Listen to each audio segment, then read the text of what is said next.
Let me talk to you real quick. You ever had a moment in your life where you just looked around and thought, bro, what am I doing? Like you looked at your situation, looked at your choices, and you're just like, this ain't it. That's exactly where this man in the Bible found himself. Luke 15, Jesus tells a story. We call it the parable of the prodigal son. But today, we ain't even going to talk about the whole story. Just 2 verses. Because sometimes 2 verses is all it takes to flip your whole life. Let me read this to you. Luke 15, verse 17. It says, when he came to his senses, he said, how many of my father's hired servants have food to spare, and here I am starving to death? Now stop, right there. He came to his senses. That's the moment right there, you all. He came to himself. Like he woke up. It's like his mind got clear for the first time in a long time. This man had money, blew it, had friends, lost them, thought he was living his best life. But it wasn't. He ended up broke, alone, dirty, feeding pigs. Pigs, bro. And he's starving. And now he's like, man, my dad's workers got it better than me. That's what pain does. That's what hitting the bottom does. It clears the fog. It exposes the lie. A lot of you all right now, you're in the pig pen moment. You're tired.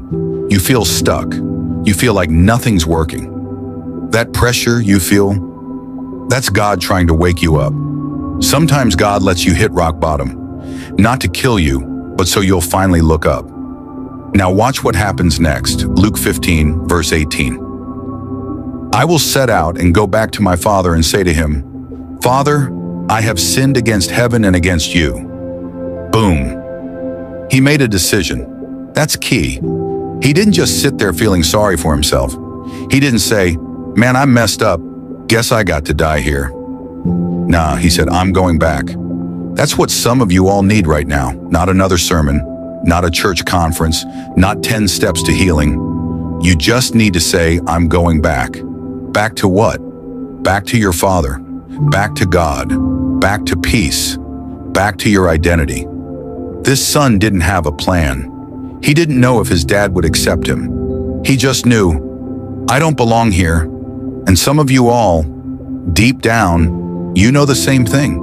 You're in some relationships, some addictions, some lifestyles, and you know you don't belong there.